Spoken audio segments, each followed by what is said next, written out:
Listo. Hola, cordial saludo. Eh, Bienvenidos. La exposición del día de hoy vamos a tratar de identificar los teóricos clave del siglo XX, algunos referentes de la psicología y la cognición en lo que ha sido el aprendizaje matemático y finalmente analizaremos un poco aquellos autores innovadores del siglo XXI. Esta exposición la realiza Mayra Alejandra Buitrago y Edwin Rodríguez Oviedo. Hola Edwin, cordial saludo también para ti. Como lo decía mi compañero, vamos a hablar, a charlar un poco sobre cómo es la matemática, no solamente a nivel psicológico y social, sino su importancia a través de los siglos y cómo esto ha impactado nuestra sociedad. Dale, Empecemos.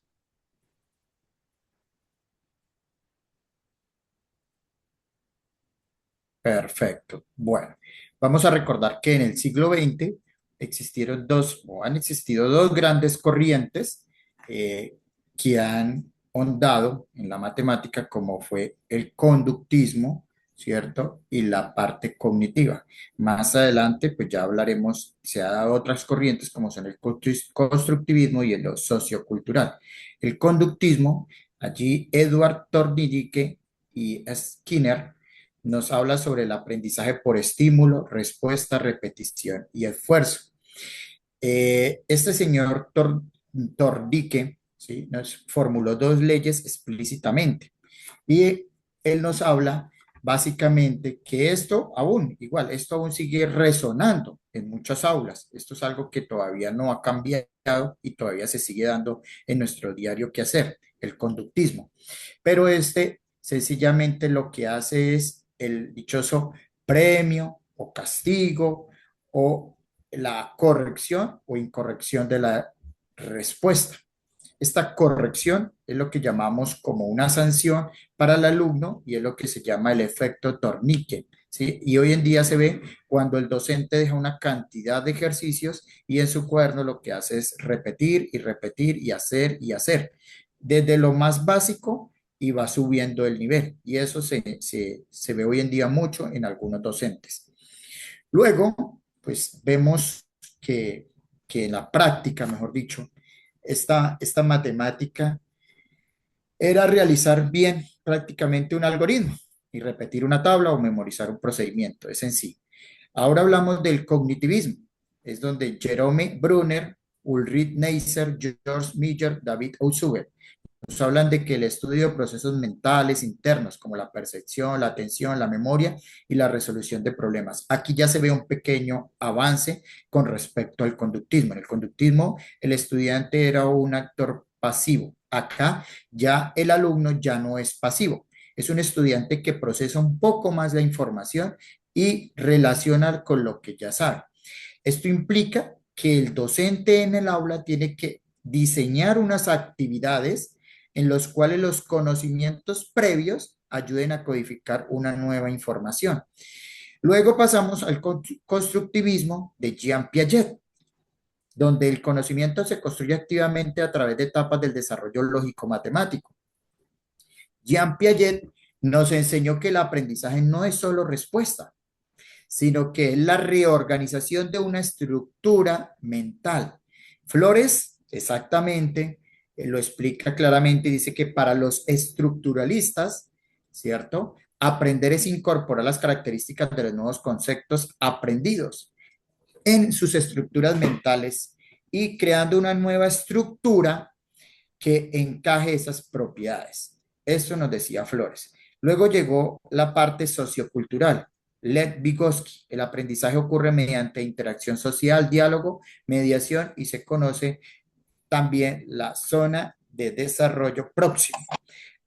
Aquí, como mencionaba, es relacionar el contexto, la cultura, la interacción. Por eso se habla de una zona de desarrollo próximo y esa mediación social, como nos lo enseña o nos lo señala Ríos, citado por Morero y García, dice, en esta óptica, compartir conocimientos no es darlos o recibirlos, es más bien conjugar y potenciar el conocimiento propio del saber con los demás para determinar la mejor manera de resolver problemas provenientes del entorno. O sea que aquí existe el diálogo entre los estudiantes y por eso se habla de esa zona de desarrollo próximo. ¿Qué significa que sea mediado? Básicamente, aquí como se habla de una interacción social, un diálogo, ¿qué significa esa palabra mediado? Que el profesor actúa como un andamiaje, es decir, es una guía al que le ayuda al estudiante a alcanzar lo que no, solo, que lo que él solo no podría alcanzar. Seguimos ahora hablando en la siguiente diapositiva sobre los referentes de la psicología y la cognición. Dice, la matemática no neutral tiene un poder formativo en la sociedad, Sáenz Castro. Entonces, es importante aquí ver varios enfoques de la matemática de acuerdo a la psicología. Está el enfoque social, como yo ya lo mencionaba Vygotsky, el aprendizaje es un proceso social mediado por el lenguaje. Esa zona de desarrollo próximo representa la distancia que hay entre lo que el estudiante puede hacer por sí mismo y lo que puede lograr con la ayuda del docente. Dice la brecha entre lo que el estudiante logra solo y lo que alcanza con mediación y ayuda por parte del docente. Luego hablamos de la teoría de campos conceptuales, donde su principal es Gerard Bernau. Dice, el conocimiento se organiza en esquemas para resolver situaciones complejas, destaca el anclaje de nuevos conceptos en los conocimientos propios. Por su parte, Gerard Bernau propuso la teoría de los campos afirmando que el conocimiento, como dice, se organiza por esquemas y esos esquemas se desarrollan en situaciones complejas. Luego tenemos al señor Juan Godino, el dichoso enfoque ontosemiótico. Dice, articula la epistemología matemática, la cognición y la instrucción. Dice, analiza el pensamiento del profesor y los significados que se construyen en el aula mediante sistemas de práctica. Este enfoque analiza el pensamiento instruccional del profesor, articulando las experiencias concretas que encontramos y esa epistemología matemática con los procesos cognitivos.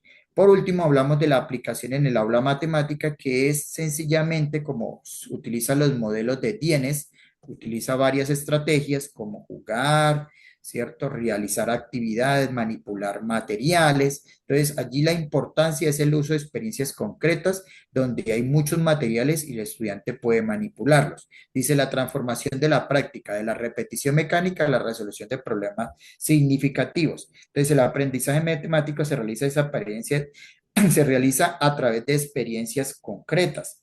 La forma en que los estudiantes pueden llegar a incorporar esos conceptos o esa estructura mental es mediante un proceso de extracción que lo requiere a partir de ciertos modelos. Y es decir, no podemos saltar directamente al símbolo. Necesitamos de unos materiales manipulativos para que esas representaciones pictóricas, ¿sí? De esas situaciones reales lleguen realmente al estudiante y sea un aprendizaje significativo, lo que llamamos aquí. Entonces, Bueno, ahora sigue mi compañera Mayra. muchísimas gracias, compañero Edwin. Entonces, aquí vamos a ahorita hablar de los autores innovadores del siglo XXI. Como dice la presentación, vamos a hablar de las tendencias socioculturales en la educación matemática. Estos autores proponen que la matemática no es simplemente números.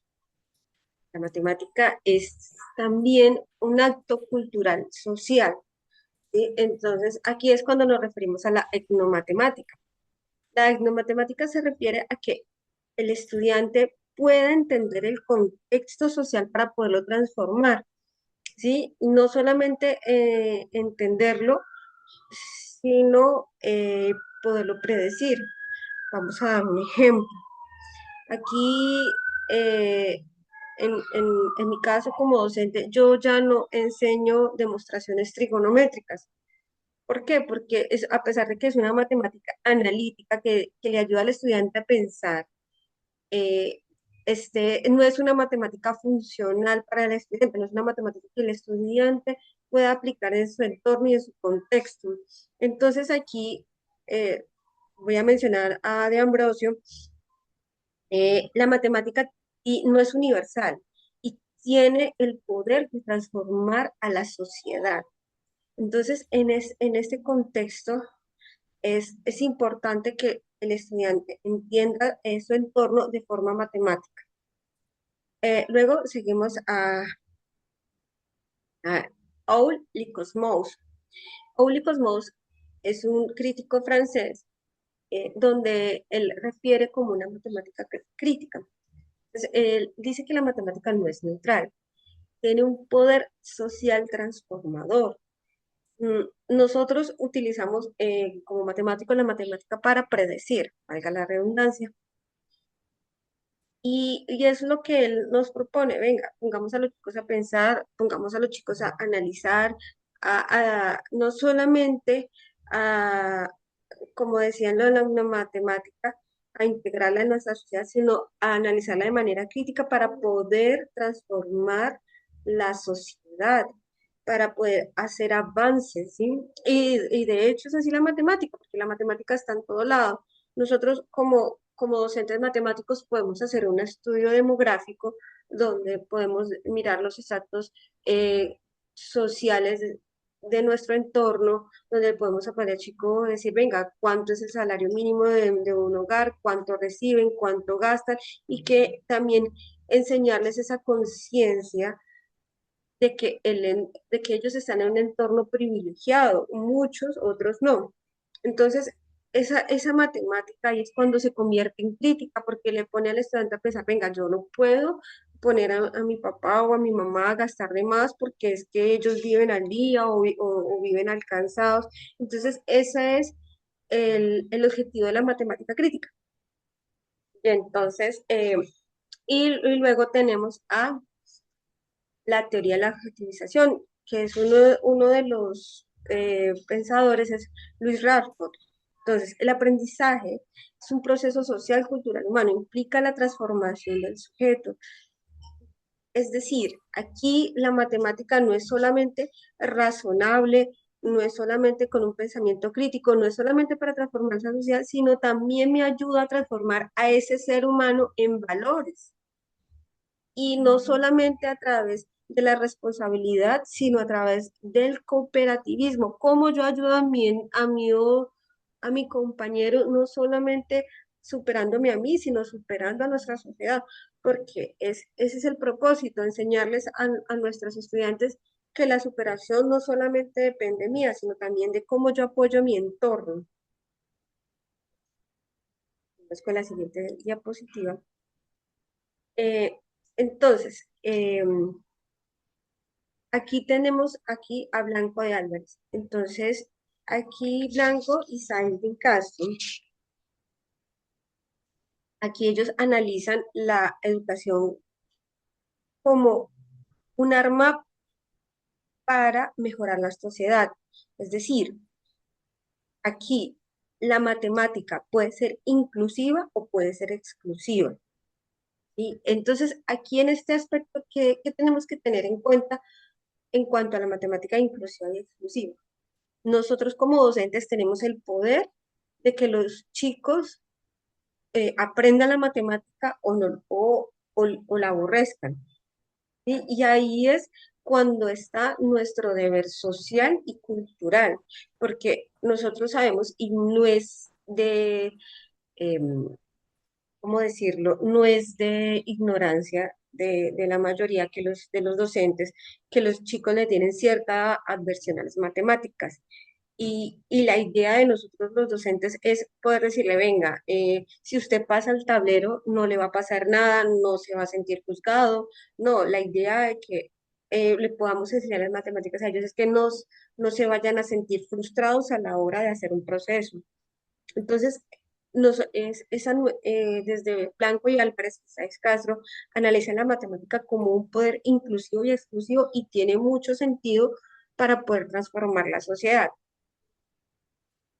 Bueno, entonces, de acuerdo a Alan Bishop, vamos a trabajar las actividades transculturales y vamos a hablar de las actividades transculturales. Identifica 6: contar, medir, localizar, diseñar, jugar, explicar. Entonces, aquí ya las matemáticas no las vemos como algo solamente para desarrollar conocimiento, para transformar la sociedad, sino también es una manera para jugar. Es el juego. eh, También nosotros los humanos podemos aprender jugando, mm, eh, midiendo, haciendo cosas diferentes, saliéndonos del contexto del aula, donde el chico pueda ver, y aquí es donde las actividades transculturales recoge todos esos autores, inclusive los que hablaba mi compañero Edwin, donde la matemática no solamente es para transformar la sociedad, sino también es para poder jugar, para poder divertirse, no solamente para cambiar, sino también un medio para aprender. Entonces, ¿qué podemos decir? La matemática no solamente busca formar estudiantes críticos capaces de entender su contexto, sino también para poder transformar su realidad y transformar la sociedad. Y por último, tenemos los siguientes referentes.